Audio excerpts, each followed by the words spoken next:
Wow, there is no traffic on this street, dude. How am I so lucky right now? Oh, dude, not one piece of traffic. That entire feet. I'll take it. Give me my rewards, dude. Let's go.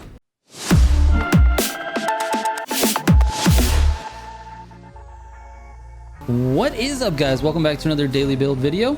This time we're checking out this Infiniti Q60. This thing is nice, bro. What a good looking car. I wish I had this in real life. Oh, okay. Let's just stay on the road. I wish I had this in real life. I would drive it in a heartbeat. Also, Infiniti's sound really nice. This one, I don't know if they nailed the sound on this or not, but let's turn it up. Let's see. Oh, a little bit of rumble.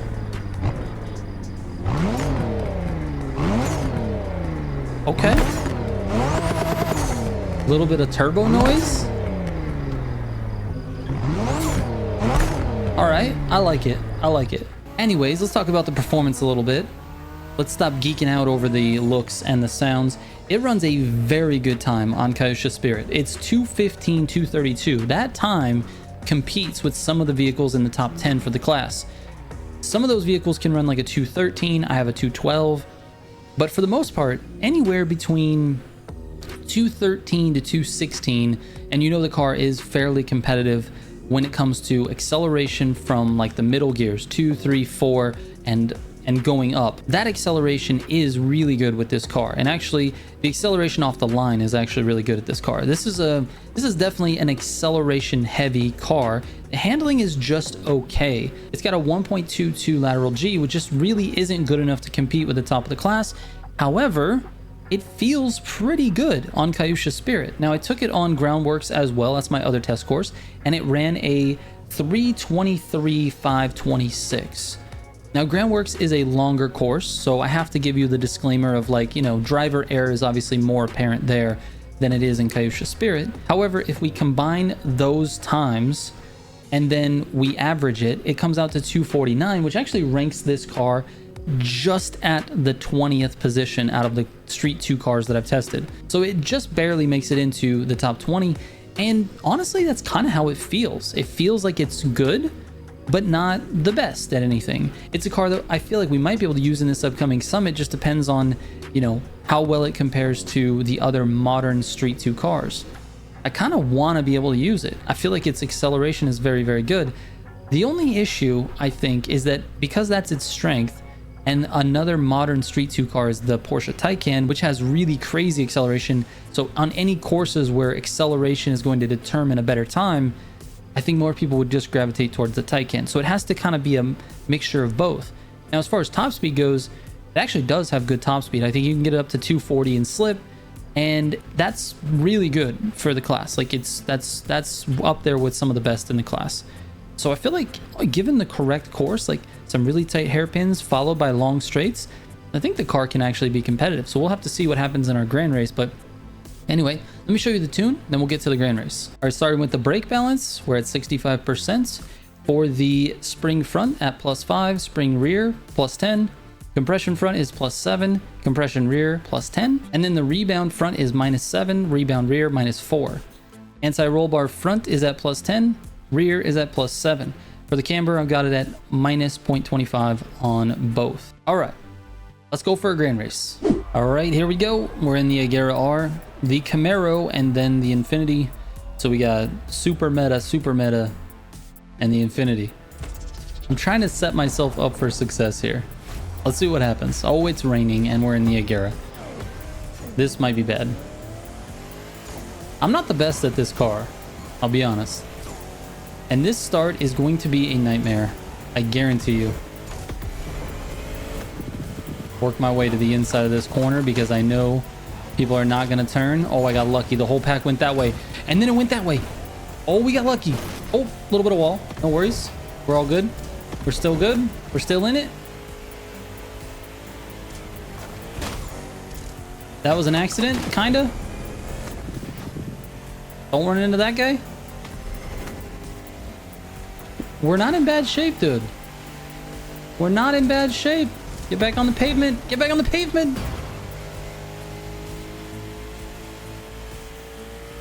All right, Agera R. We gotta slow down now. I couldn't do it fast enough, so we're hitting the wall.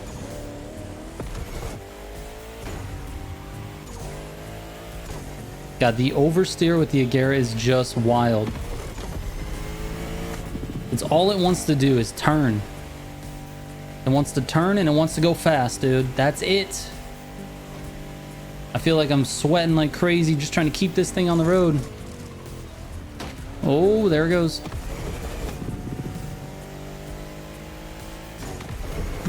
Blue Tough is getting away scot-free.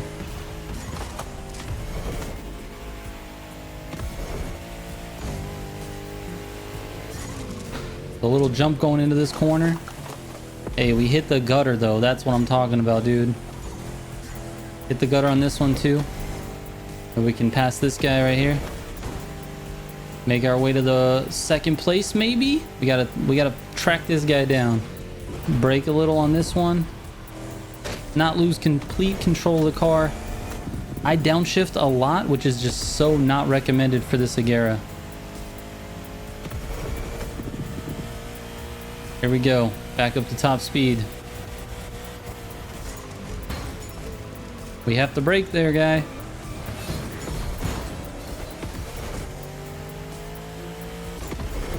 Yeah, he knew he kind of screwed me on that one. All right, here we go. Into racing. Wow, that's aggressive. All right, dude. Fierce Neptune, you need to calm down. Let's not be so fierce, huh?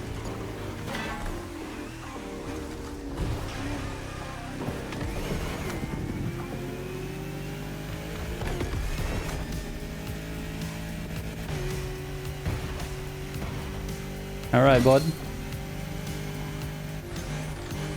Car jumped a little. Oh, let's take this turn. Oh, we hit the house a little bit. We're still under control, kinda. We're fighting for every inch right now. Blue Tough is just getting away. Let's see, can we? Yeah, the car jumps on those speed bumps. I always stay to the inside there because I'm afraid that my car is gonna jump and I'm gonna end up in the grass, which is exactly what happened to him.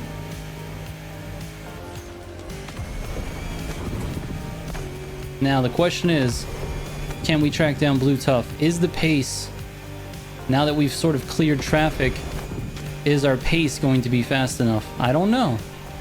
We're gonna find out right here. I hit 2 poles on that. Used all the NOS. We have some time to recover it here in this straight.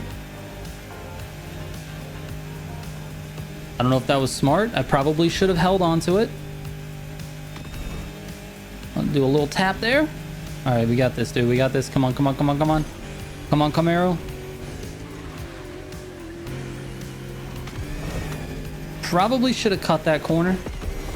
Let's see if we can just be patient with the NOS usage. Blast a little bit as we get it. If we would have blasted at all, we probably would have been stuck in the 40s. We are still stuck in the 40s. Didn't matter either way. All right. Blue Tough is just putting a little bit of time on us, dude. His pace is just that much faster than ours right now. Industry 2 we go. Let's go Infiniti, dude. Oh, I knew that was gonna happen. No worries. This Infiniti does really, really well with acceleration. Now the gutters, oh, it's a little wet outside. Back end sliding out a little bit. Not too bad though. We just got to control it. Stop steering like I'm driving an F1 car and we should be good to go.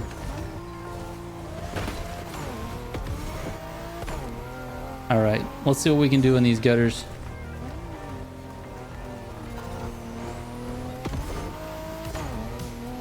Blue Tough's got some distance. Oh, okay. All right, dude. We got to not do that anymore. We gotta not do that anymore.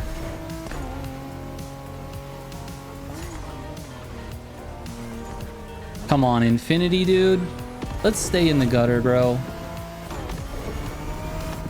Let's stay in the gutter. Our NOS usage is not great. But the car just does not want to stay in the gutter too much. I can't see. Did I get the checkpoint? I got it. All right. See this? I was fully in the gutter. It just pops right out. I have to really take the gutters cautiously to stay in it, which is really annoying. The car is not trying to help. See how slow I'm taking these gutters? This is how slow I have to take it to stay in it. And some of you guys might be arguing that that is a skill issue. And honestly, you're right. You're right. The car does not make up for my lack of skill. You know, like the F40, you can kind of be sloppy with gutters and the car makes up for it. This car does not. This car will not help you in any way. Now, if you're skilled enough to stay in the gutters, okay, fine. But I am not. I'm also not running direct mode, so I don't have the same steering capabilities as someone with direct mode. You might be able to stay in the gutters quite a bit easier with direct mode than you are with you know, just a higher steering sensitivity, which is what I'm dealing with here. Anyways, we got ourselves a second place behind Blue Tough. GG's to him. I actually like this Infiniti a lot, dude. It was a little bit slippy here in the rain, and you know, that was a little frustrating. Couldn't stay in the gutters. That was a little frustrating. I don't know if I'm going to use this car necessarily for grand races. I also don't think it's going to enter the grand race meta conversation. I think it's good. It's not great. But when we compare it to the other modern Street 2 cars, I think it kind of competes. And I'm going to have to do a little bit more analysis, considering this week's summit is going to feature a required Street 2 modern car. I'm going to have to sort of analyze whether this car is going to be better than, say, the C8, for example. Which car is going to be better? Because it's a modern Street 2, we can't use the F40, we can't use the 993, and those are the two best cars in the class right now. So, we're going to have to do some digging. Anyways, hope you guys enjoyed this. Hope you enjoy the tune. It is a tiny bit slippy in the rear end, but it's not too bad. It actually feels good and controllable. It's just a lot of user error in this particular grand race. Anyways, thank you so much, guys. I appreciate it. I will catch you on the next one. Trigger out.